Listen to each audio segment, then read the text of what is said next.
Hello. Welcome to the Billy Wilder Theater. I'm Claudia Bester. I'm the Director of Public Programs here at the Hammer Museum, and I'm very pleased to introduce tonight's Hammer Forum on Dollarocracy with John Nichols and moderated by Ian Masters. Now, unfortunately, our other panelist, Robert McChesney, was struck this afternoon with a terrible case of the flu, so he won't be able to join us, and we wish him a speedy recovery. And now I'd like to introduce our moderator, Ian Masters. He's going to introduce our guest speaker. Ian is a BBC-trained broadcast journalist who's covered national security affairs for over 25 years on public radio. He's the host of the Daily Briefing every Monday through Thursday at 5 p.m., as well as Background Briefing on Sundays at 11 a.m., all on KPFK 90.7 FM. Ian has been a senior fellow at UCLA's Center for Strategic and International Affairs and the UCLA Center for International Relations, and was a consultant to the Center for National Security Studies at Los Alamos Laboratory in New Mexico. Please join me in welcoming Ian Masters. Thank you, Claudia, and all of you for coming tonight to learn about the dollarocracy we call our government and how, failing an intervention in this election year, money will elect the best Congress that money can buy. We started out with founding fathers who, in spite of the lofty ideals embodied in the Constitution, actually had in mind what the Greeks called a timocracy, the rule of wealth and property, which Jefferson and Washington had an abundance of. But the right to vote for wealthy white property owners only did not sit well with Patrick Henry and George Mason, the intellectual mentor of both Jefferson and Washington. Mason refused to sign the Constitution because it finessed the issue of slavery when it talked of other persons who were counted as 3/5 of a person, an abomination which Mason warned would eventually come back to bite the country, as it did later with the Civil War.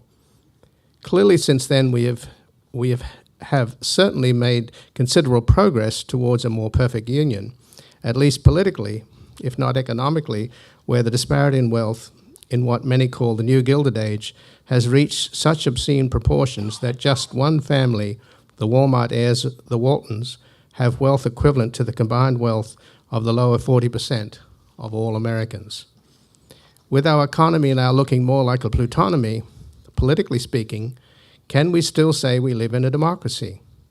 Or should we accept the harsh reality that our politics are all about money, and therefore he who has the most money owns the most politicians?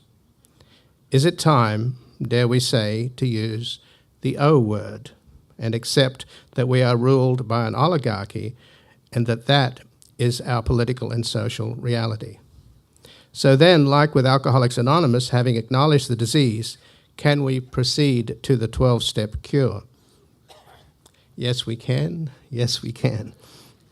As our guest tonight lays out in his new book, Dollarocracy, How the Money and Media Election Complex is Destroying America, we must all engage in the intervention that is necessary to take our democracy back.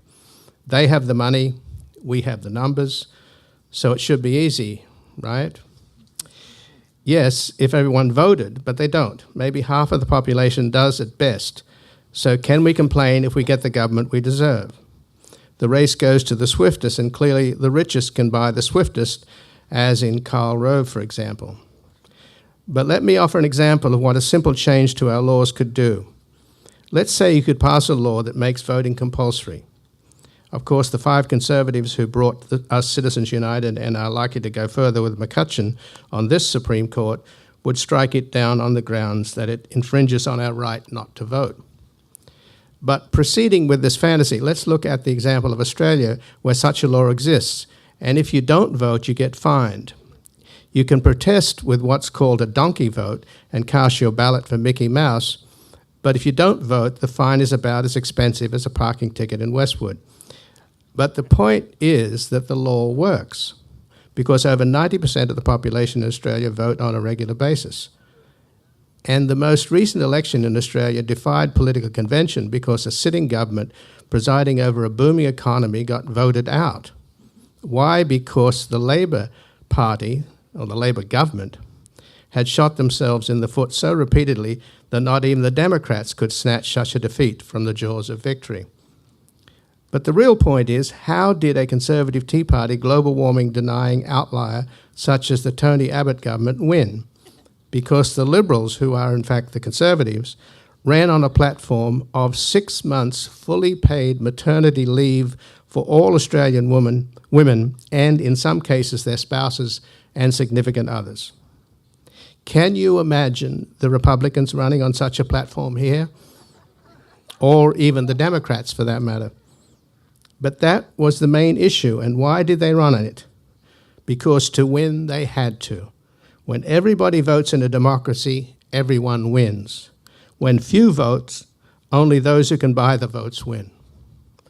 And with our increasingly expensive and protracted elections, we have perhaps the world's most successful celebration of the process of democracy, where the science of elections, the inside baseball, the slicing and dicing of the electoral maps, with TV anchors breathlessly staying up late into the night as the predictions of the pollsters, the focus groups, and the pundits invariably confirm the triumph of the process, to the point the results are almost irrelevant. And who are the real winners in these $10 to $12 billion exercises in game show democracy? The mainstream media. They end up with most of the money that the politicians raise every day as they sell their souls to the point they don't have time left to do the people's business. In what is a massive transfer of money that is first begged for, then bundled, only to soon find that same money begging the media companies for airtime. Every election year, increasingly, the TV networks make out like bandits, with more money chasing airtime as the years, months, weeks, then days tick down to that first Tuesday in November. As long as the Murdochs, Redstones, and Roberts profit handsomely from our broken electoral system, don't expect them to reform what they have absolutely no incentive to fix. So it's up to you, me, and all of us. And without any further to say, let's hear from John Nichols and in a discussion about how money has captured our politics and what we can do to take it back. Let me just introduce you, John. John Nichols is the Nation magazine's Washington correspondent and the associate editor of the Capital Times, a daily newspaper in Madison, Wisconsin. He and Robert McChesney co-authored It's the Media, Stupid and Tragedy and Farce, How the American Media Sells Wars, Spins Elections and Destroys Democracy. He also co-authored with Robert McChesney The Death and Life of American Journalism, The Mass Media Revealed, the Media Revolution That Will Begin the World Again, Will the Last Reporter Turn Out the Lights, The Collapse of Journalism and What We Can Do to Fix It. And he is the co-author with Robert McChesney, who unfortunately is not here, of course, of the new book, Dollarocracy, How the Money and Media Election Complex is Destroying America. Ladies and gentlemen, John Nichols, and by the way, he'll be signing the book in the lobby when we're done. So, John. Thank you, Ian, who does such a terrific job of basically saying everything I would have said, but now it's all done. I had this huge Australian analysis prepared, but only to have it undermined by my introducer. Ian, I've appeared on your show a number of times, and it is always an honor. And also sort of a revelation to be interviewed by somebody who might actually know something, because it is one of the more fascinating things about writing books in America these days is that, there's a book-selling industry, right? You go around and there's radio shows you go on, and you go on a show like Ian's and you're actually asked questions about your book, which has been amazingly enough read. But the pinnacle of our last tour for Death and Life of American Journalism was we were in a West Coast city that shall remain nameless. And we went at 7 a.m. to be on the top-rated local AM radio show with a very glib and charming host. And we're in the studio, and he's sitting there with the press release for the book. And he goes, "So, your new book is about journalism. What's up with that?" And it was just like, you realize that the crisis of our discourse in America is that the people who have been given responsibility and who literally get paid day in and day out to maintain at least some sort of vital underpinning for an honest and intelligent discussion don't even bother to show up. And Ian bothers to show up, as does Lila Garrett and a few other folks, and I give them immense credit and my applause. So let's talk a little bit about. I'm not going to give a big long speech tonight, although I've been, I've got my Castro side. I could give you the 3-hour address, but because we have Ian sitting here on the stage, we're going to let him ask some really smart questions and have a little dialogue, and then bring you folks in, which will actually, as both Ian and I know, heighten the quality of the dialogue significantly. But before we go into it, I'm told that I should give you a little sense of the crisis. And one of the theories that I have about human beings is that we always like to think we live in the worst of times. That this is as bad as it has ever been. And I actually have people who argue with me. They'll say, "Oh, there's no way to fix anything. It's a nightmare scenario. Everything has gotten so bad. Capitalism has revealed all of its incredible flaws and tentacles. It's just these are lousy times, and there couldn't possibly be any ray of light in it." And then an email surfaces from Chris Christie's administration, and you realize that even in the darkest of times, there are amazing moments of comeuppance, and I can't be that upset about a week in which Chris Christie's having to explain his behaviors, and Liz Cheney is no longer a candidate for the U.S. Senate. In that you should see at least a measure of the possibility of upending the conventional wisdom, but the exceptions are unfortunately not the rule. And so more often than not, we live in a society where we have seen the diminishing of the vote to such an extent that it is not merely about whether we show up. Turnout matters, and that's a huge issue. I hope we talk about it some more. And America has staggeringly low voter turnout as compared to countries around the world. We would cut off our foreign aid if we weren't the people giving the foreign aid. You'd say, because you guys just aren't rising to the basic level here. To give you an example of the significance of this thing, when you talk about voter turnout in America, that is a lie. It's sort of a lie, not unlike when we talk about the unemployment figures. The unemployment figures say, oh, we've got a certain level of unemployment. What they don't say is, well, yeah, but that doesn't really count the people who've given up looking for jobs. It also doesn't count the people who are so dramatically underemployed that they can't possibly support their family. When you put the real unemployment figure in, instead of being in the 7% range, we're closer to the 13% range, and that would suggest a much bigger crisis. It's sort of like, if we don't count everybody who's unemployed, if we don't count the people who are really disastrously and destructively unemployed, folks who literally have no option, it won't look as bad. And so as a result, our society won't feel as much of a need to respond. Well, it's similar with voter turnout. One of the things we do in America is we talk about the turnout of registered voters, right?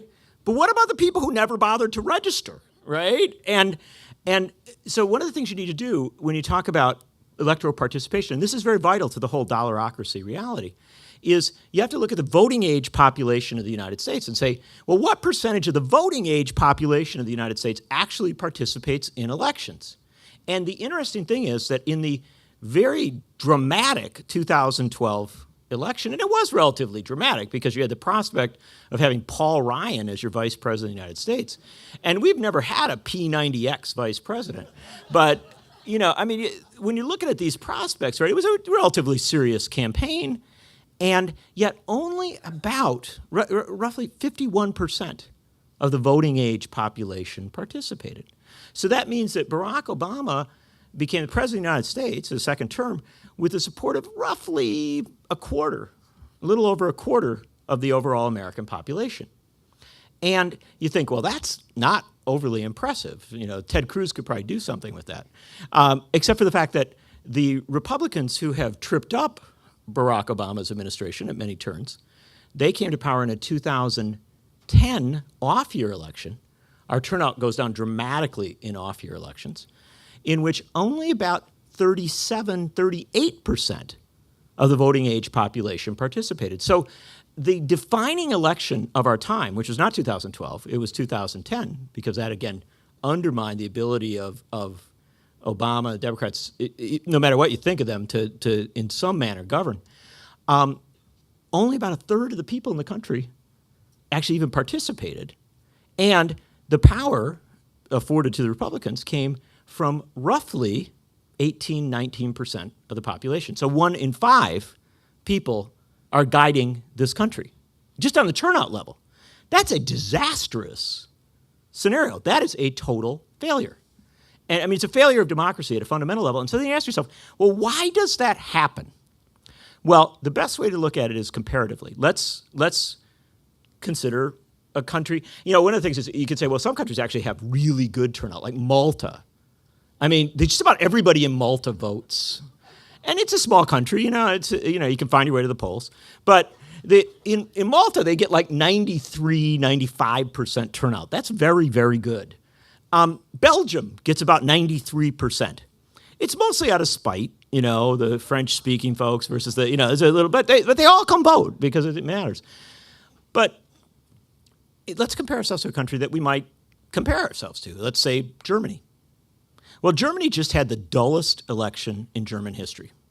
I mean, Angela Merkel ran for re-election as chancellor, and everybody knew she was going to win.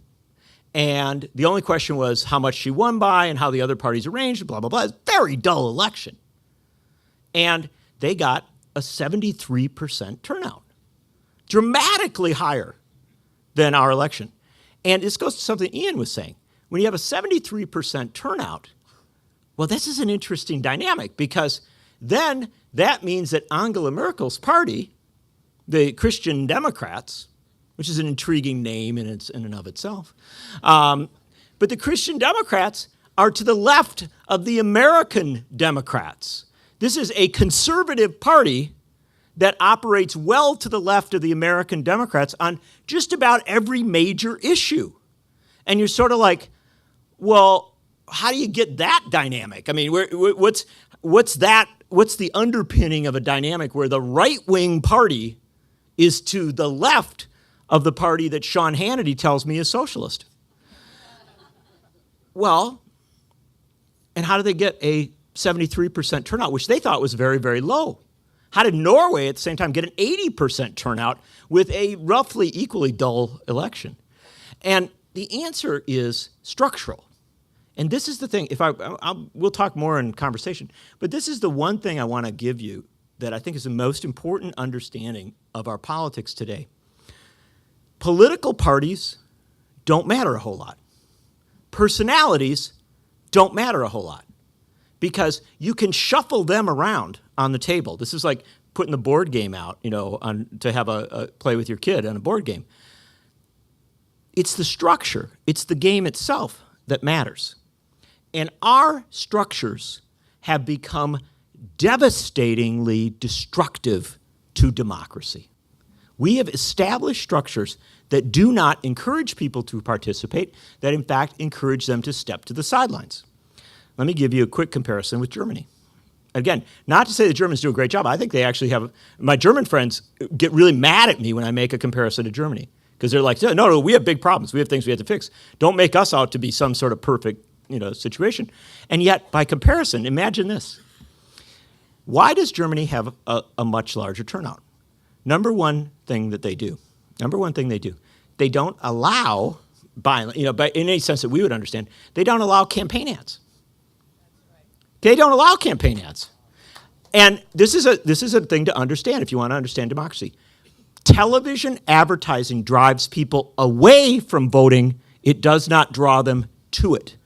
The high spending in elections is antithetical to democratic participation, not encouraging of it. And you say to me, well, Mr. Nichols, how can that be? Because Newt Gingrich says the more you spend on elections, the more people get excited and the better the theater is. No, because in 2012, and we charted in the book, roughly, we said 10 billion was spent. Now it's been revealed that another billion was thrown in. Who can keep track of the Koch brothers? But the interesting thing is that we charted Senate races in critical Senate contests in this country where over 90% of the advertising was negative. Over 90% of the ads were negative. So you're spending $10, $11 billion, and most of it is to tell people that if they vote, they're going to be voting for somebody horrible, right? You're actually, who you wanted to vote for is an awful person. And we have created a structure that can only be understood if we look at it in the commercial setting. Do you know, in the commercial setting, nobody is going to put an ad on that says the other company is a horrible company, right? Because they're competing on the appeal of their product. They want everybody to consume a lot of the product, and then they want to be more popular. And so you don't see Coca-Cola saying, oh, Pepsi, oh, don't touch that stuff, right? Because if they did, people might, Pepsi might come on and say, well, don't touch Coke, and at the end of the week, nobody would drink either of them. And this is what we do in our democracy. We foster the lie that campaign ads encourage or provide information. They don't. Campaign ads are put on to discourage people from voting. Now, the hope is that you can put on a negative enough ad about your opponent that your people will still vote, but your opponent's people will stand down. This is the equivalent, again, keeping our commercial metaphor, it would be the equivalent of if Coca-Cola came on and they said, look, new ad campaign, we don't really want to have to reveal this, but at Pepsi bottling plants across the United States, late in the evening, employees urinate in the vats. Well, instantaneously, everybody's going to be like, well, you can't lie on television, right? It has to be real. So they've told us this, so I will never, ever touch Pepsi again.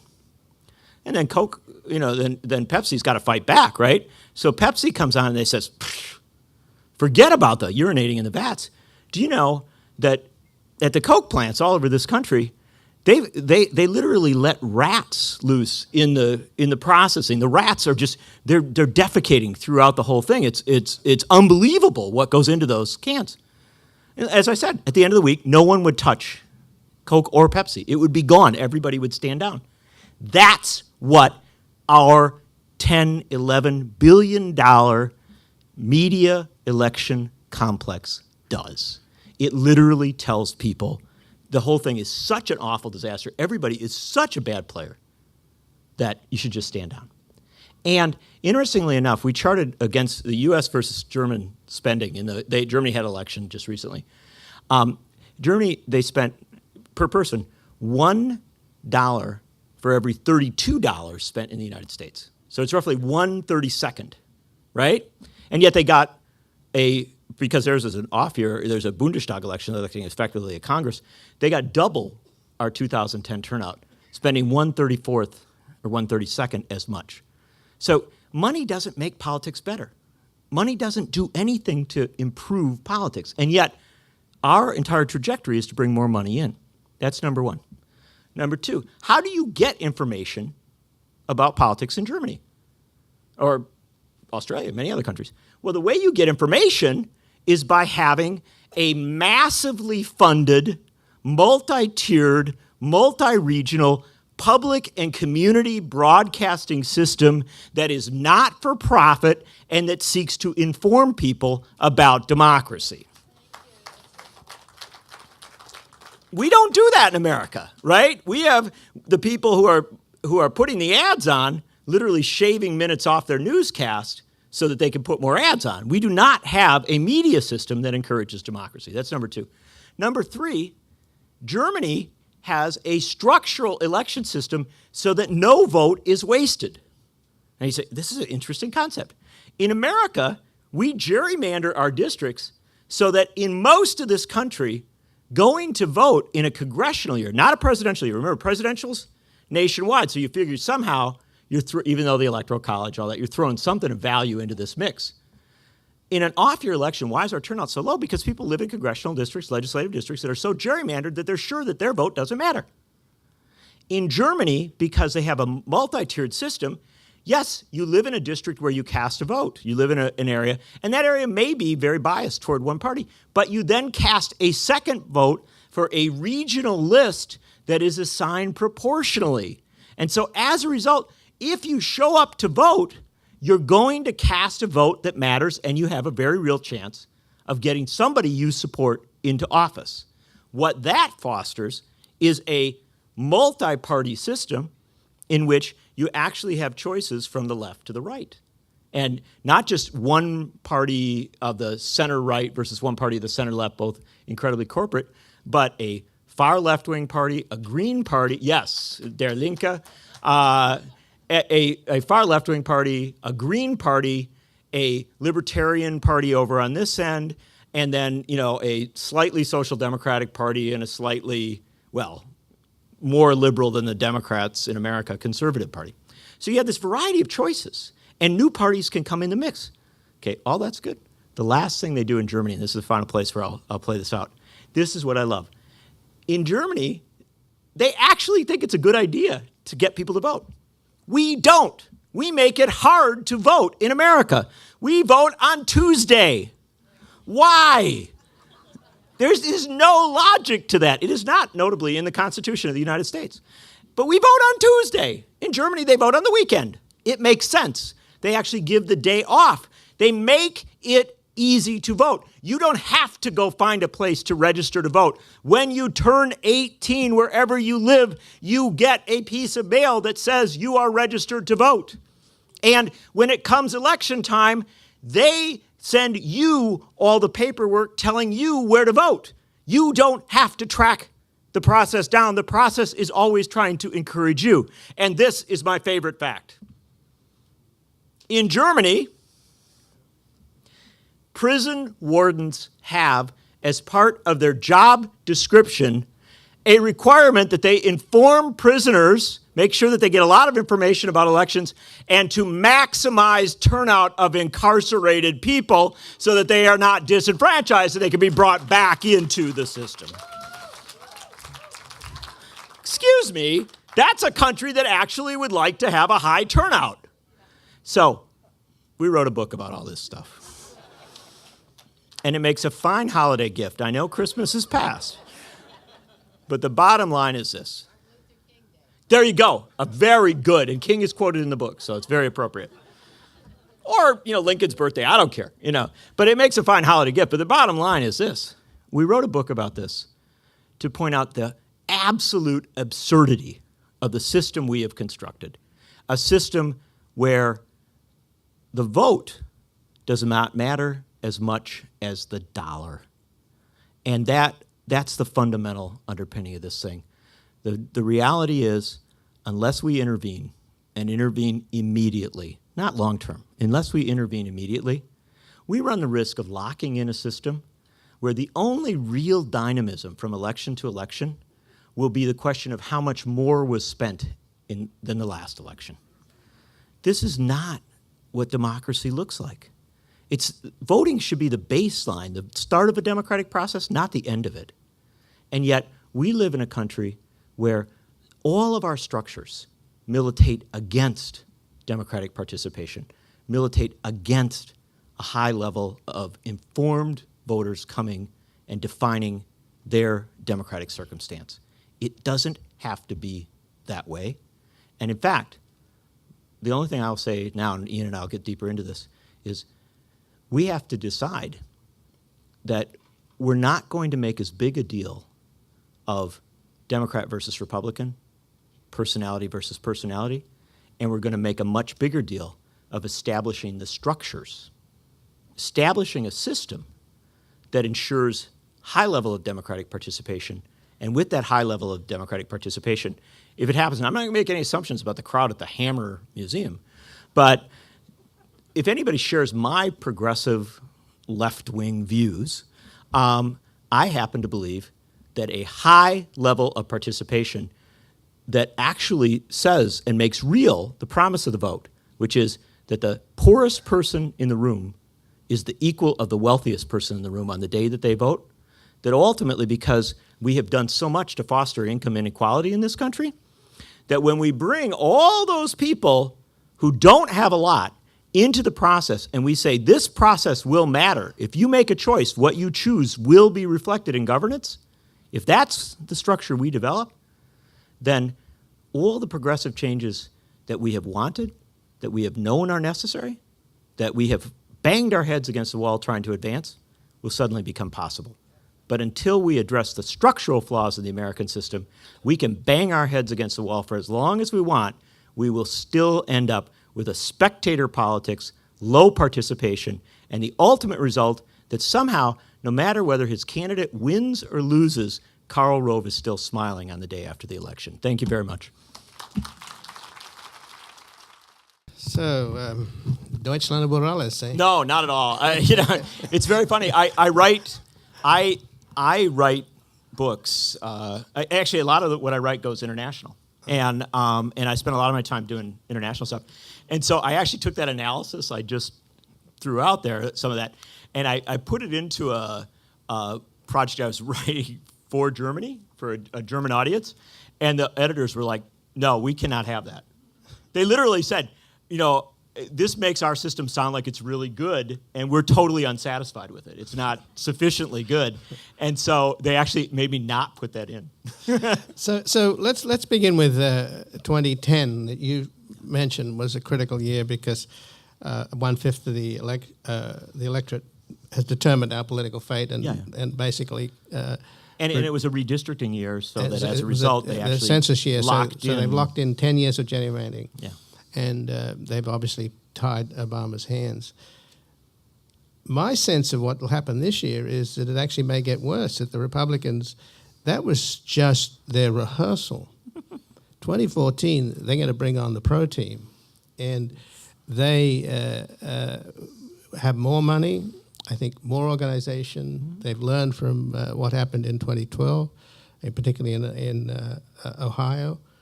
And I don't see any motivation on the Democratic side. So that will mean that we'll have a Republican Senate, Republican House, and a completely lame duck president.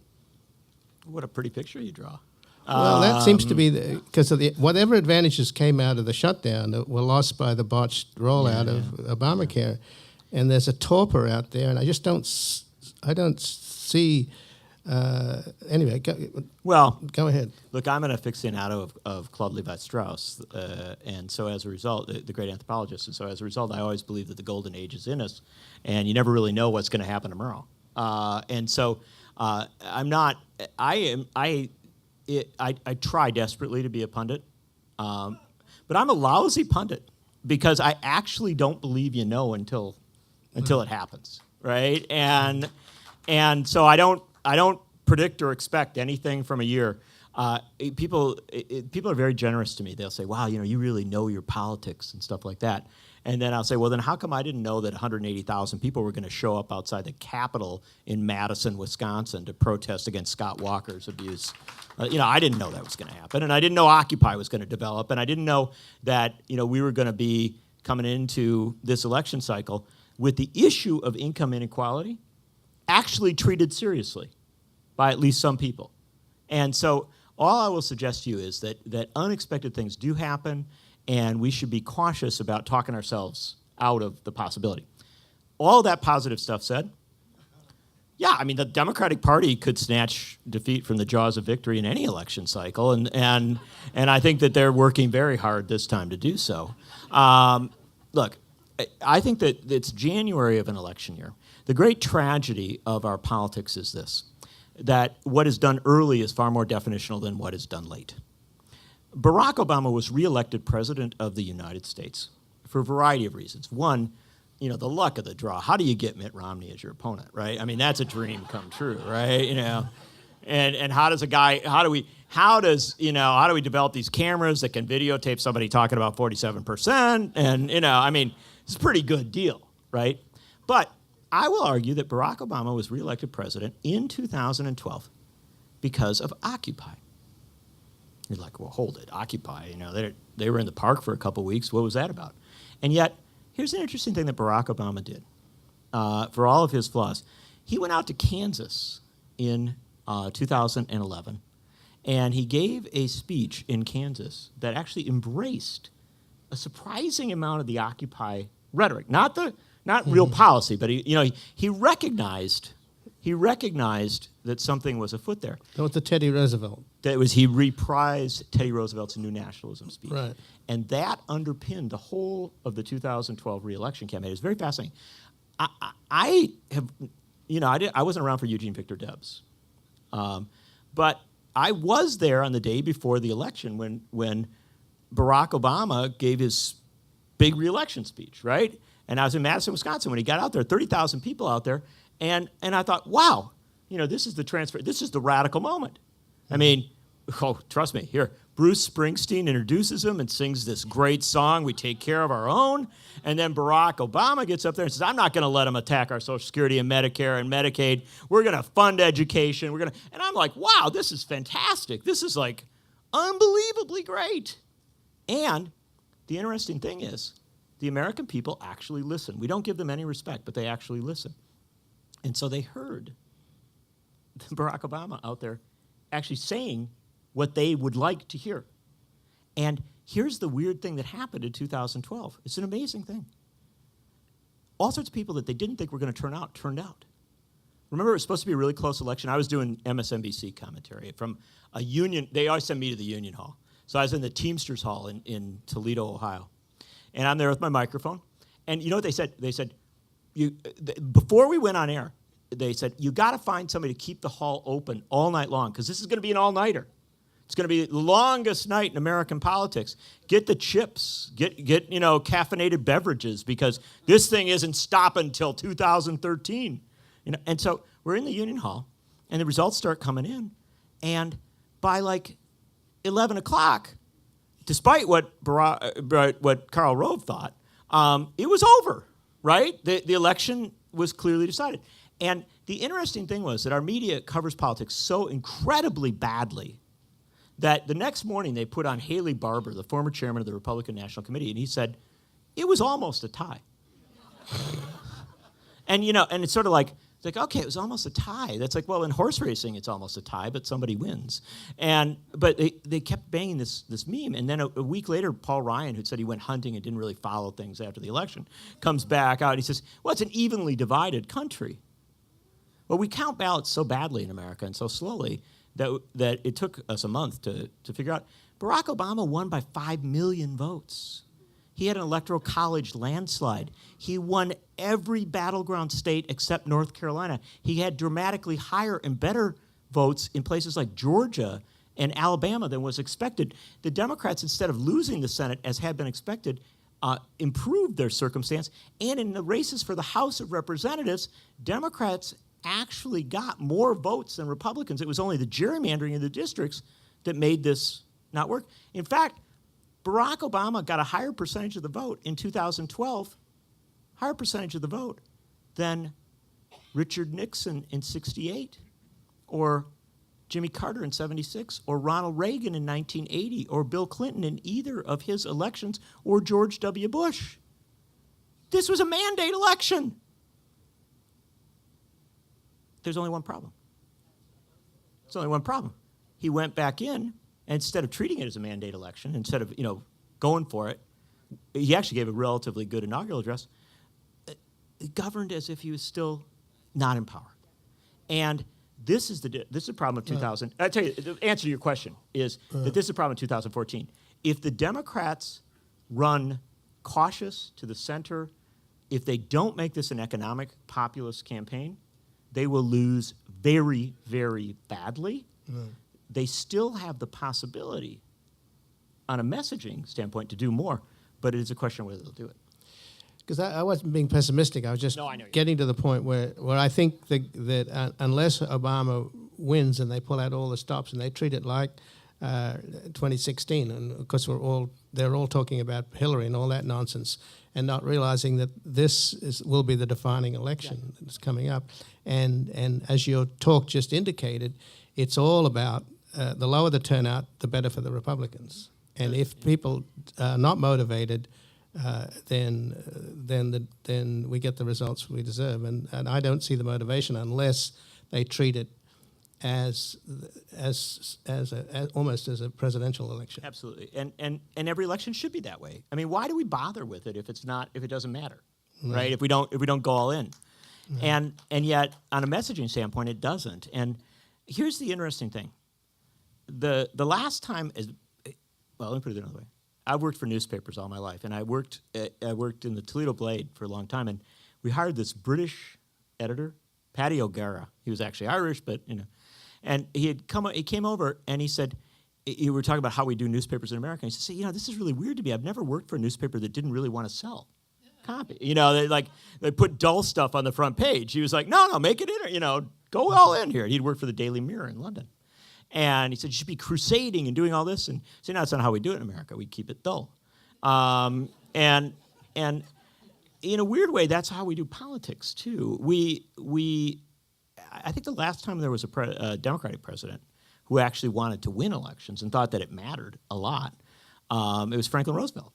And the weird thing about Franklin Roosevelt is he won the on-year elections and the off-year elections. This is the interesting thing. Franklin Roosevelt came to power 1932 after a long period of Republican dominance, and not only did he control the presidency, but he controlled the Congress the entire way through. Never lost it. He had ups and downs, of course. But what did he do? Why? How did that work? Well, the famous election was 1934. Franklin Roosevelt took a train trip across America. And he would be at these events. It's a famous event in Wisconsin, my home state. And there was a left-wing party. There was a political party to the left of the Democrats called the Progressive Party there. There was another in Minnesota, the Farmer Labor Party. There was the American Labor Party in New York. Roosevelt came into these states, and the local Democrats, the hacks, the crooks, the horrible people, right, would come and say, hey, Franklin Roosevelt, you're going to endorse us. And Franklin Roosevelt would get on stage, and he would point out the farmer labor people, and he would point out the progressives, and he'd point out the American labor people, and he'd say, here's my good friend. Those people, that's really exciting what they're doing. Roosevelt erred to the left. He deferred to a more progressive politics even than his own to excite and engage people. Our Democratic Party, and this is not all about the Democratic Party, I don't want to talk too much about it, but our Democratic Party errs toward the center, toward the dull, toward the disengaging. And if they do that this year, it will be absolutely disastrous because the American people are not just ready for, a 25-cent increase in the minimum wage. The American people are ready for a $15 minimum wage. And they want big promises and big options. And it was proven up in Seattle in November when Shama Sawant ran for the city council, and they said, you don't have a chance. You weren't even born in this country, and you are, all this stuff, and you're running as a socialist, and you're proposing a $15 minimum wage. You're going nowhere, and that woman was sworn into the city council this week. So we should get to questions, but some of the stuff that you talked about, let's just quickly go through. Is it practical? I know it's possible, but is it practical, and what are the means by which we can rejigger the system from the bottom up with simple changes like not voting on Tuesdays? That's a good one. When you turn 18, everybody gets automatically registered, not having to do all of that, all of the impediments that they've thrown in the way of voting. How can you eliminate them? Because it would seem to be not that complicated. I mean, I know we had here in California, there was resistance to even voter. So it's out there. But I would think there's enough smart people, and they can, with simple messaging, you could come up with a regime to really, revamp, American democracy 2.0. Yeah, no, you're exactly right, and that's why I love every place. I took a picture of you folks, and I won't abuse it. But all over the countries, as Bob and I have gone, and by the way, we should pay tribute to Bob McChesney. He's a great, in my mind, the greatest thinker we have on media policy. He only has the flu, by the way. Yeah, he has a bad case of the flu, but Bob and I have gone across the country, and we always have great crowds and these great events all over. And the thing is that people are ready to fix this thing, but they're not necessarily sure how to do it. And that is the great challenge. And it is because in this country, we always default to the partisan politics. We always default to the game of the moment. We don't look for the structural changes that we have to make so that we don't, so that we're not always struggling and always frustrated cycle after cycle. And so I'm going to be very blunt with you. You made it sound pretty easy, just changing, like weekend voting and stuff like that. It's a little tougher. Mm-hmm. And I don't want to scare you, but we're going to have to amend the Constitution of the United States. We have to. Mm-hmm. And we have to do a series of amendments to the Constitution of the United States. The first one is that we have to say that Antonin Scalia is wrong. In the 2000 Bush v. Gore case, when a lawyer referred to the right to vote, Antonin Scalia stopped him and said, there is no constitutionally defined right to vote in this country. Well, okay, I take my cue from Scalia.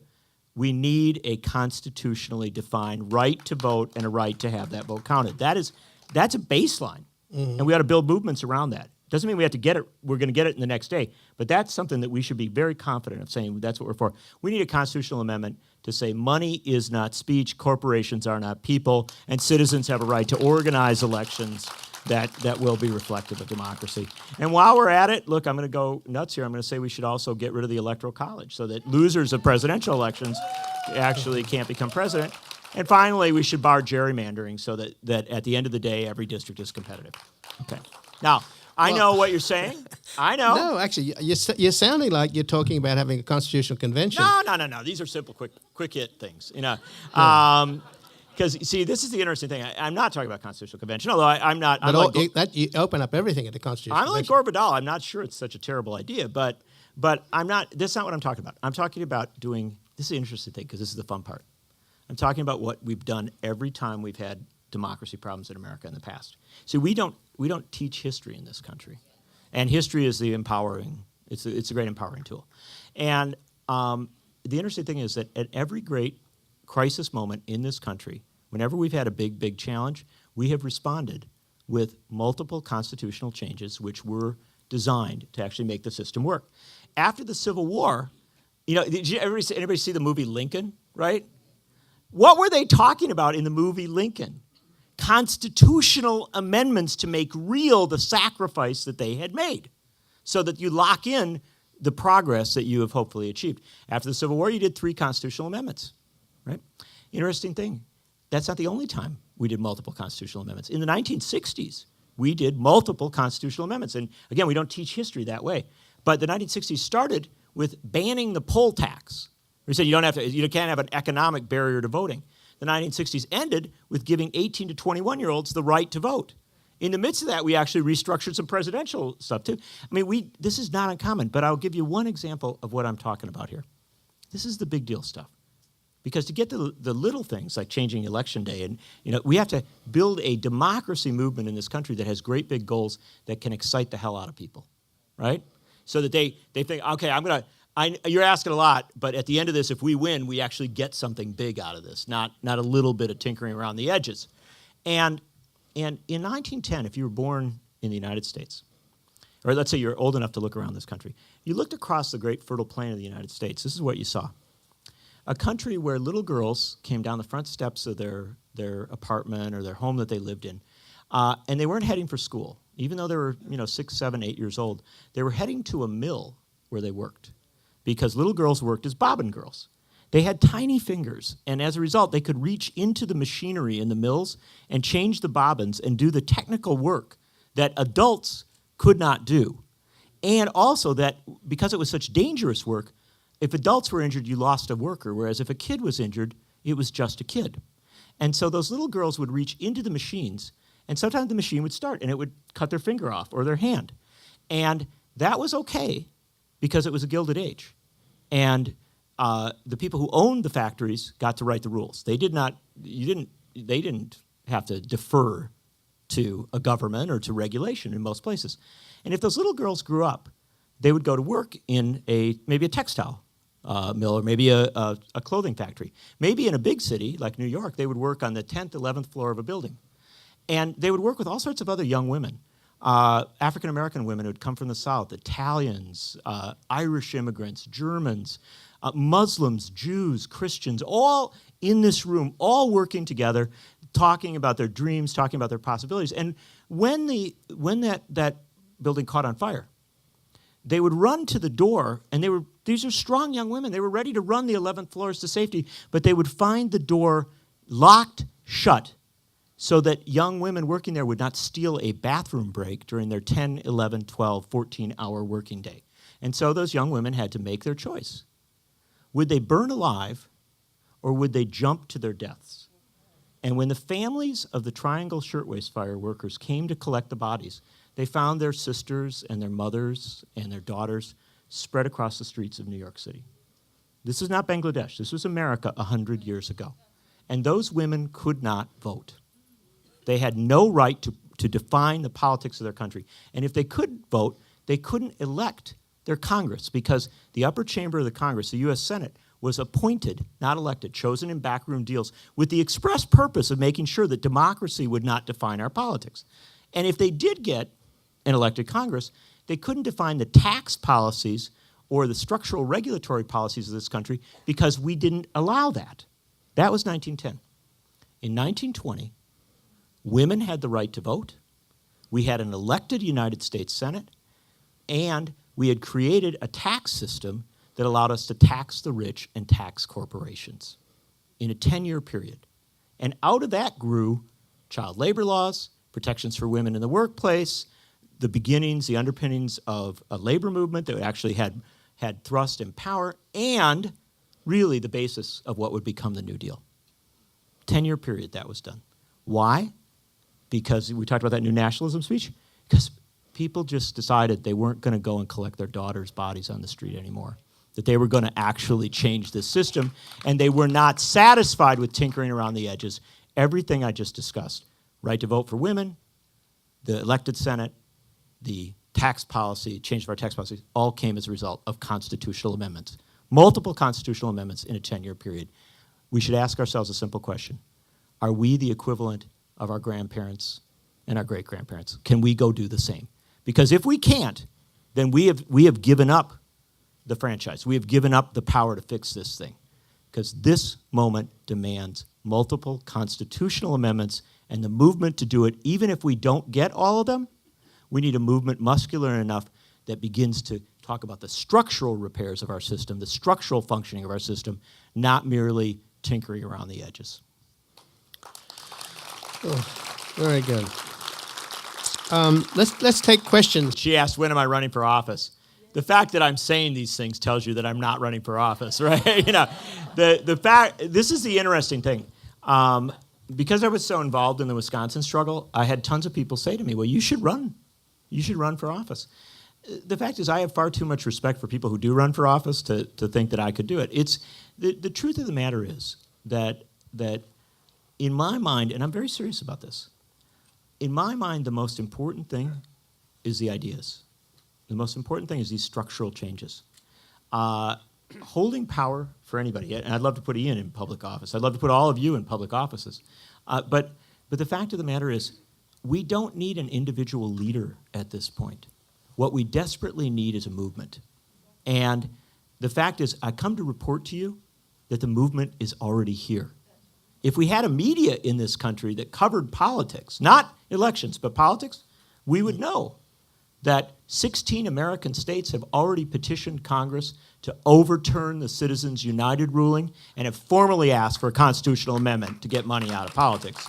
We would know that more than 500 communities have joined Los Angeles to demand a constitutional amendment to formally get money out of our politics. We would know that Congressman Keith Ellison and Congressman Mark Pocan have introduced a right to vote and a right to have your vote counted amendment to the Constitution of the United States, and Color of Change and other civil rights groups have thrown in to support that and to this year build a national movement saying we don't just need to restore the Voting Rights Act, we need voting rights for everyone in this country. This movement is real, it is happening, but we have such a lousy media system that we don't know it's there. I want to tell you it is there, it is happening. You don't have to recreate the wheel. What you do have to do is, instead of suggesting I should run for office, which is very nice of you, what you have to do is say that you're more important than me.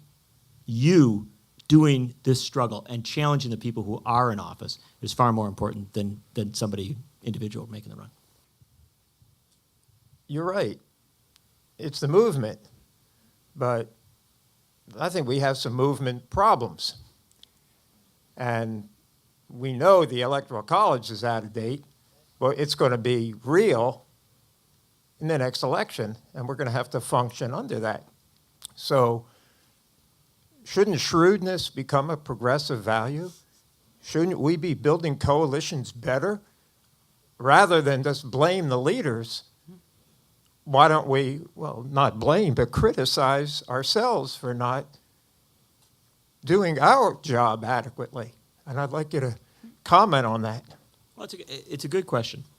The fact is, I'm pretty satisfied with activists across this country. I'm very impressed. You know, we went to roughly 40 cities on the book tour last fall. We never went to any place where there weren't people there with their petitions and they're, you know, actually doing the work of it. And, you know, you guys voted last year on an amendment referendum here in Los Angeles. And despite the fact that the Los Angeles Times told you it was a horrible thing and you shouldn't do it, 73% of you said, well, we'll think for ourselves. And you voted in favor of it. So the fact is that I think that what you're getting at is an important thing. Our great challenge in the United States at this point is that our progressive movements, for all of their good talk, when it gets toward an election, they get so wrapped up in the election of the moment that they don't continue to make that tougher demand. And all I can suggest to you is that sometimes, that if we're to make the structural changes that we need to make, and they are so necessary, then we've got to make movements that are stronger than parties and stronger than individuals. And this is a very big deal. It's hard to do because we have funding mechanisms, we have all sorts of structural mechanisms around our movements that actually encourage them to be a little more deferent to the parties, deferent to politics, electoral politics, than is healthy. Here's the antithesis of that. Take a look at the 1912 election, 100 years ago. We just had the 2012 election. In 1912 in this country, it was a four-way presidential race. And the four candidates were President William Howard Taft, who was a Republican, Democrat Woodrow Wilson, former President Teddy Roosevelt, and Eugene Victor Debs. A socialist. And Eugene Victor Debs got 6% of the vote. I mean, that is a substantial vote. But the interesting thing was that if you read the platforms of all four of those candidates, they were closer to one another then than they are to the Democratic Party today. The fact is the Republicans in 1912, the most conservative of the major parties, was saying we need progressive change in this country. We need to do all sorts of big things. Why was that? Because at that time, we had an incredibly active industrial workers of the world, an IWW. We had a socialist party that was real and that was organized in places across this country. We had radical progressive reformers who were active all over. And we had an independent media system that had developed all across this country that literally practiced a muckraking journalism that saw as its purpose comforting the afflicted and afflicting the comfortable.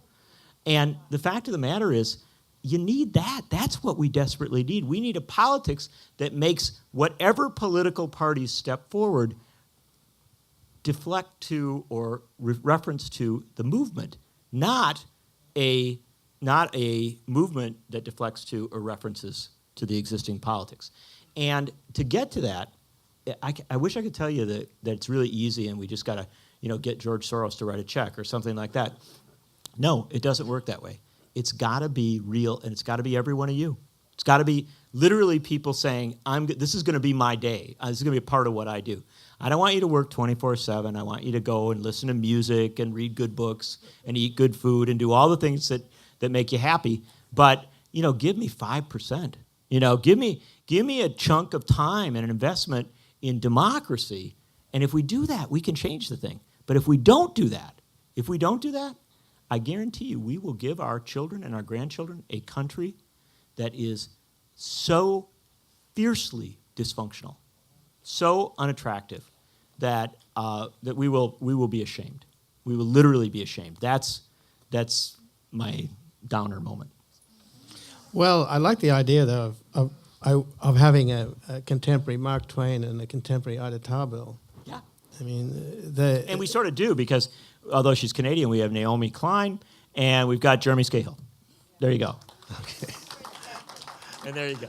You mentioned in a positive way that Germany has multiple. Oh yeah, there you are. That Okay. has multiple parties. Yeah. And unfortunately, right, the U.S. has something called plurality voting, which I'm sure you're aware of. Oh, yeah. It seems to me that what we need here is multiple parties, and the way that they could be effective is to change our plurality voting system to either approval voting or instant runoff voting. Mm-hmm. These are real structural changes that you've been emphasizing that would make our society so much more democratic. Multiple parties and either approval voting or instant runoff voting to go along with multiple parties. I'm with you, brother. And you see, watch a transformation that is going on in this room. We started out with, we got a crisis. Things aren't as good as they are, Ian wants us all to move to Australia, and it's a nightmare scenario, and then we start talking about some big ideas, and a couple people say, well, yeah, but what about this, stuff like that, and suddenly we're at the point of people saying, well, here's the reform I think we should put in the mix. This is what we need to do in every room across this country. We need to take the discussion about the crisis, about the frustration.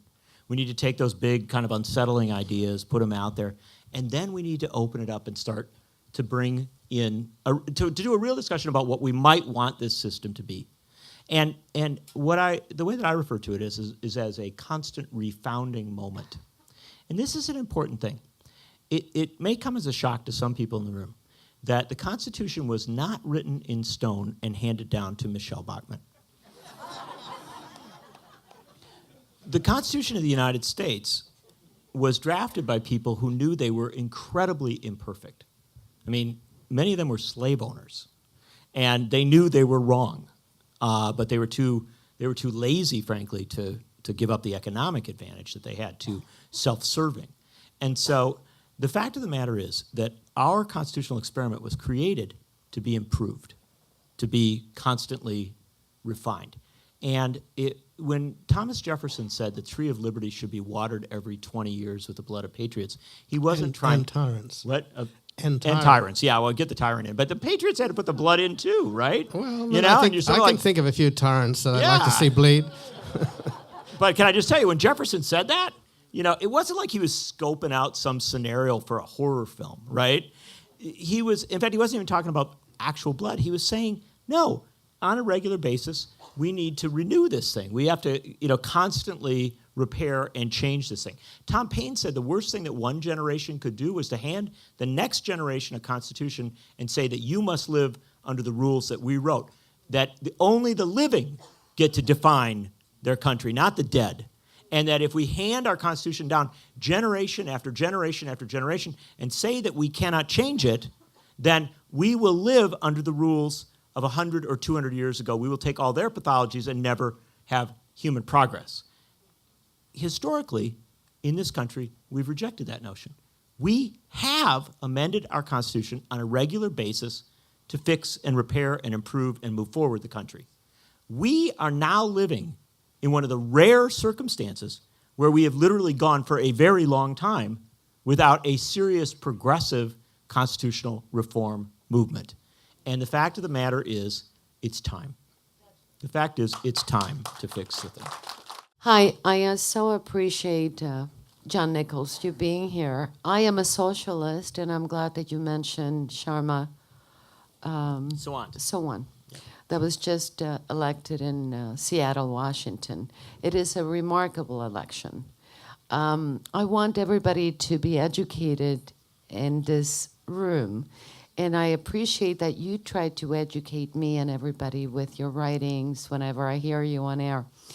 But like you said, it's exemplary what you're saying, because I know that the First Amendment of the Bill of Rights is violated in this country daily, since no third party, aside from the two-party dictatorship, political dictatorship that we have, Democrats or Republicans, are allowed to debate in the public forum.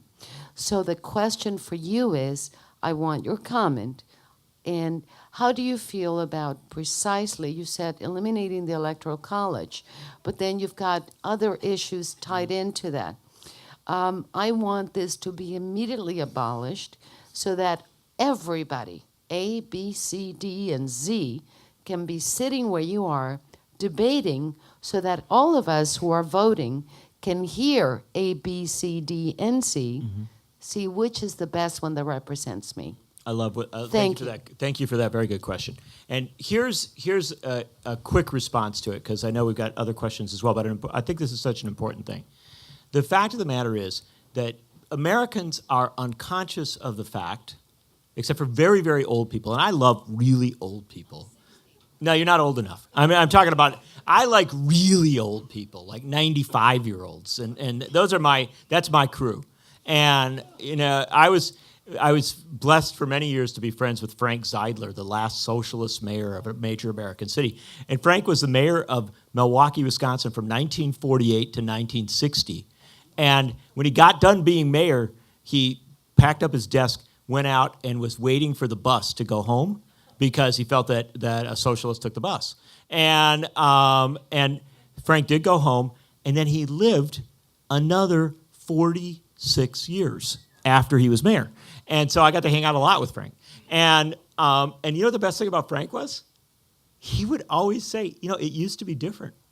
And this is a really there's no more powerful statement than it used to be different, both for good and bad. Like Frank was against privatization of stuff because he says, I remember when we made it public, right? Because the private companies gave us dirty, polluted water, so we created a public water system.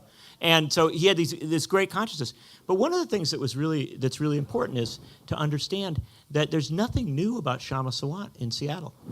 In 1910, socialists won the mayoralty of Milwaukee, and in that same year they sent a socialist to the U.S. Congress. We've had many times in this history where we've had a number of socialists sitting in the U.S. Congress, being the main opposition party in state legislatures. Hundreds of communities in this country have had socialists as mayors and city council members and school board members. It's part of our history. Multi-party politics is a part of our history.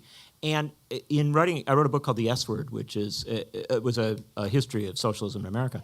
And the interesting thing was that I got to I did real-time research. I didn't just, read other people's books. I went back and I looked at the archives of the New York Times. And one of the most fascinating things was that in 1932, when Norman Thomas ran for president of the United States as the socialist candidate, the New York Times had a reporter assigned to him full-time. Every rally he did was reported in the paper. And this is a big deal because the fact of the matter is that in America, if you don't tell people they have alternatives, they don't think they have alternatives. And here's the other fact of it. They covered Norman Thomas in 1932, and after the 1932 election, you know who had a meeting with Norman Thomas in December of 1932? Franklin Roosevelt. Because Franklin Roosevelt said, you had some pretty good ideas out there, Norman. I want to, let's talk about this. And this is, when we expand our political process out, when we bring more parties in, that's a healthy thing. And it's not just socialists. It's also libertarians. The fact of the matter is, in Virginia, the Libertarian candidate this year got 6-7% of the vote. It was a very substantial vote, and it was very interesting, how he appealed and who he appealed to. And so what we need to do is open this process up. And the best way to look at it is that I would begin by one thing that is not a constitutional reform. It is simply just the easy, right thing to do, and that is to forever banish from the earth the Commission on Presidential Debates, which was created, the Commission on Presidential Debates was created in 1988 because we had some interesting presidential elections. And so the chairmen of the Democratic National Committee and the Republican National Committee got together and created the Commission on Presidential Debates to make sure that we would never again have an interesting election. Right, and they aced out the League of Women Voters. They did. They got rid of the nice ladies who actually put together good debates. Right. And had rules that were actually structurally relatively sound. And all I would tell you is the Commission on Presidential Debates is an absolutely horrible, destructive institution that seeks to make sure that our debates are awful and dysfunctional. And as an alternative, I would only offer you this: France. In France, they have presidential elections, and they're big deal presidential elections. They have a 2-cycle election so that you get to initially vote for who you want and then have an American election between people you don't want. And but when they have their initial election in France, anybody who qualifies to be on the national ballot is in the debate. And so they have these incredible debates. I encourage you to YouTube it. They have debates where there are like 9 candidates on the stage, and they will have a postal worker and a bank clerk. Wow. And like real people. And you know what happens? They got this guy called the Red Postman. He's a Marxist postal worker, and he's very charming, and he got like 5% of the vote. And the point of it is this is a weird thing. Having multi-candidate politics doesn't necessarily fix everything. France still ends up with lousy presidents. But opening it up does a very interesting thing. And I'll close off. I know I love telling these stories so much that they can go on for a while. But this is the interesting thing that happened in France in 2012. I hope I've got the cycle right. I think I do. They had a presidential election. And there was a guy named Jean-Luc Mélenchon, and he was a real socialist, like a rip-roaring fun socialist, like red scarf kind of guy. And so Mélenchon goes, it's out there, and he's running for president, and he has these rip-roaring fabulous rallies. Again, I invite you to YouTube them, because they would get like 60, 70, 80,000 people, and they rocked. It was fun. And it was like Nader's super rallies, and stuff like that. So anyway, bottom line is that he was pretty exciting, and one of the things that he did was when the rating services downgraded France's credit rating, which they did to America. They do this to countries, right?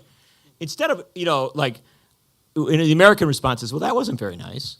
Mélenchon pulled a truck up in front of the rating agency's office, right?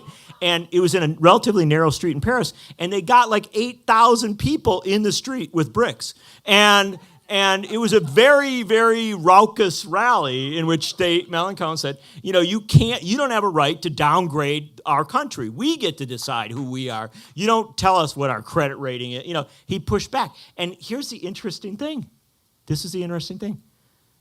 The mainstream social democratic candidates, who eventually who became president, he started sounding a little more radical, because there was this guy with a truck in front of the rating service, and it was and so ideas started to bubble up from the left into that, and then at the end of the cycle, Sarkozy, the conservative president of France, was saying maybe we should have a Robin Hood tax, a financial speculation tax on big corporations. And you're sort of like, well, how did that happen? Well, how that happened was you had multi-candidate politics where ideas actually bubbled up as opposed to just this boring, narrow thing. So, yes, is the answer to your question. I'm getting old, because I remember, and maybe you don't, John, that we used to have debates like that before the FCC was changed by Reagan, I believe. Yes. And we used to have all the parties used to be on the stage. Yeah. Right, and I remember when I was a kid watching and saying, why are we wasting time with all these strange people? Because I was young and I didn't understand how important it was. So I want you to, can you comment on that? No, your point is exactly right. I won't have to belabor it too far. But the fact of the matter is, we have, somebody's calling in to confirm your point. And, but it's definitely ringing. There's no doubt about it. But we have constrained and narrowed our politics, not expanded it. We have made our politics less functional, not more functional over recent. We have an important call coming in here, so I want to make sure that. But this is a big deal, and it's an important thing to understand about the American political process. We now have less of a competition in this country, less of a diverse politics than we had 40 years ago. And I invite you to understand or recognize. I'm so interested in this conversation that I'm having a hard time, being drawn away from it. But I invite you to understand this, to imagine this possibility. In 1968, Lyndon Johnson was an unsatisfying Democratic president of the United States. Now, in hindsight, he started a war on poverty. It sounds like a pretty, doesn't sound as bad in hindsight. But at the time, people were very unsatisfied with him. And multiple candidates mounted primary challenges to the sitting president of the United States. It was just what you did. And today, we haven't had a sitting president of the United States seriously challenged for his nomination since Pat Buchanan ran against George. What? Yeah, but that's 1980. I'm sorry. that was a while ago, And the fact of the matter is that we have created a structure now where we've returned to the Gilded Age. We've returned to the politics where bosses in the back room, now they are called finance chairs. But bosses in the back room sit around and decide who the candidates will be and what the range of debate will be. It is an absolutely broken and dysfunctional politics. Now, that does not mean that in an election between Ted Cruz and Barack Obama, you wouldn't necessarily go vote because you think, well, being run by a Canadian, no, that's not what we want. And so, but it is important to understand that we've got to learn to wear two hats. We can vote in elections and have our choices and have the marginally better candidate, but we shouldn't accept that as our ultimate reality. We should vote in our elections, but we should also say we don't want more elections like this. We want to fix this thing and make it fundamentally different. And I know how easy it is to be in a room like this and have these ideas float around and to think it's just an intellectual exercise. It is not just an intellectual exercise. There are people who get up early in the morning and go out and knock on doors. I live in Dane County, Wisconsin. They filed the petitions for the local elections in April on Tuesday.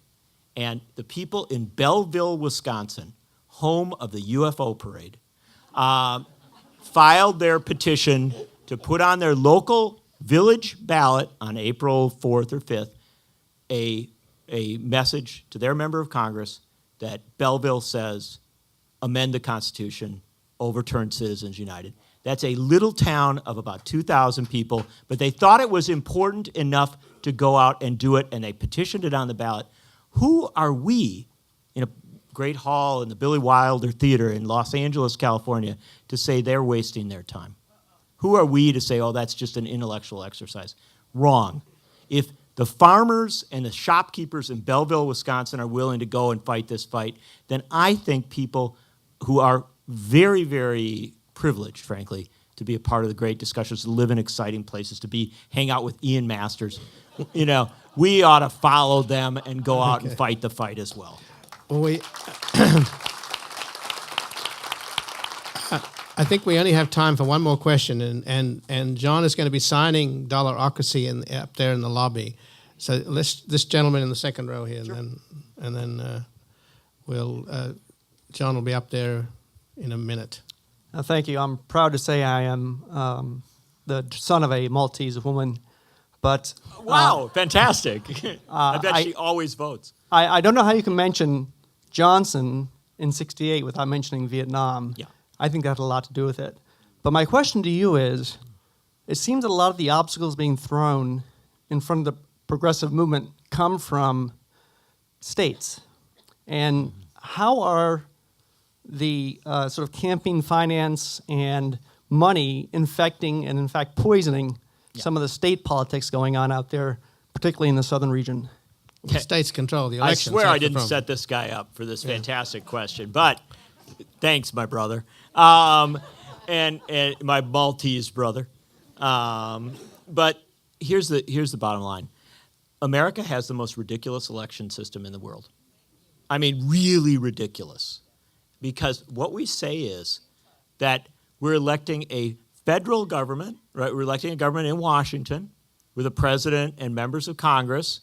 And I swear every time I bring that up, the calls come in, But we're electing this Congress that's going to govern the whole country, but we're going to let every single state write its own rules for how we do it, and we're actually going to let subdivisions within the states write different rules from different places so that your vote actually counts more in one county than the next county. I wrote this book about the 2000 election in Florida, and I actually went down and spent a lot of time there. And I titled it Jews for Buchanan, because to believe that George Bush was elected president in 2000, you have to believe that elderly garment workers from New York City who had come from a great trade union background, as well as Holocaust survivors, voted for Pat Buchanan because he got this substantial vote out of like one of the most Jewish counties in America. This is an absurdity. This is a totally broken election. And one of the most broken things was up in North Florida on the Panhandle, where in one county, the county around Tallahassee, they had one ballot, less than one ballot per 100 discarded. Like it screwed up in some way. You overvoted, voted for 2 offices, you undervoted, you didn't fill it. But less than 1 per 100 was tossed. In the next county over, it was 1 in 8. Right? The next county, because they had different ballot design.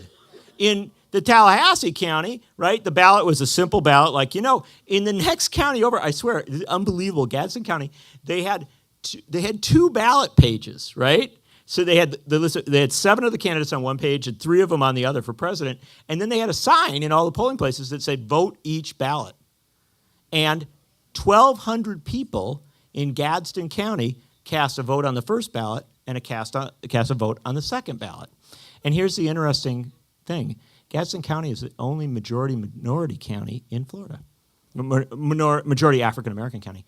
And Al Gore swept that county. And that pile of discarded ballots, which people did what they were told to do, that pile of discarded ballots was overwhelmingly people who on the first page had voted for Al Gore. The fact of the matter is, structural flaws, the dysfunctional way in which we screw up our election process, sometimes intentionally, sometimes unintentionally, creates results. And I had the privilege of covering South African elections in the transition from apartheid to democracy. And the first thing they did was they created a national election system where the rules were the same everywhere. So you can't possibly do it any other way. But we don't do that in America. And so when we talk about this dysfunction in the states, that's rooted in a flawed system. We should not have 50 different sets of rules for how we hold elections. And we got around that a little bit with the Voting Rights Act, right? We said the Voting Rights Act would allow the federal government to tell states that it actually, structurally denied people the right to vote, that they can't do that, right? And now the Supreme Court has said, we don't like that anymore because we've gotten rid of all those problems in America. Well, but I'm sort of happy for the Supreme Court in one regard. It drove home the fact that we have this incredibly dysfunctional and ridiculous system. And this is why in our book, we don't close the book off with the call for the Citizens United Amendment, which is actually much further along and I think well on its way to getting the traction it will ultimately need. Instead, we say that the much more important amendment, the place of beginning, must be a guaranteed right to vote and a right to have that vote counted. And once we have constitutionally guaranteed the right to vote, then you cannot have an inconsistent system across this country, different rules in different places. Now, I know you're going to say, well, yeah, but I don't have the time to wait. It's a pretty messed up system right now. My answer to that is, this is why we make the demand. If we make the demand for a constitutional right to vote and to have it counted, then yes, it may be a long time before we get that. Constitutional amendments take time. But we have put on the table a discussion about our inconsistent and again, dysfunctional way of holding elections and counting votes. And this is what we have to do. We've got to get away from simply getting mad at Republicans when they do a voter ID law or when they change the polling places or when they get rid of same-day registration. And, we can be mad at them for that, but we should be even madder at a structure that allows them to do that. We shouldn't allow Democrats to screw up elections. We shouldn't allow Republicans to screw up elections.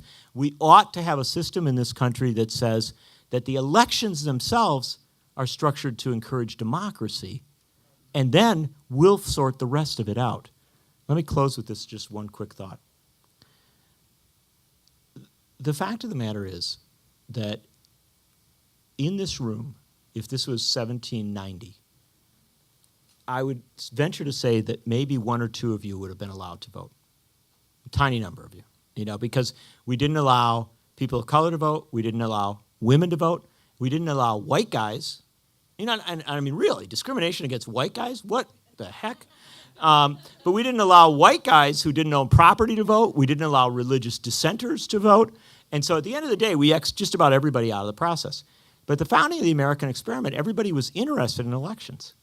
And so when they had an election, it would be in a small room, and maybe like 50, 60 planters or businessmen would gather to elect a member of Congress. But if it was in a southern state, they would often open the windows, and all the people, the slaves, the women, the non-propertied white guys, they would all gather outside and look in and watch the process to see who would represent them and make the laws for them. What I would suggest to you is we're moving very rapidly toward a system where, again, they throw the windows open and they let us watch the structures, the image of an election. But we aren't defining the process. We aren't defining the issues that are in play. And when the votes are counted, our choices are not reflected in the governance of the country. That's a dollarocracy. That's a place where wealth and power defines the process, and most of us are spectators. Every question we ask about elections, every question we ask about politics ought to be, how do we throw open the doors and let everybody into that room rather than having most of us look in through the window and see politics as a spectator sport? This is too important to be a spectator sport. This ought to be a participatory sport, and we all ought to be a part of it. Thank you very much.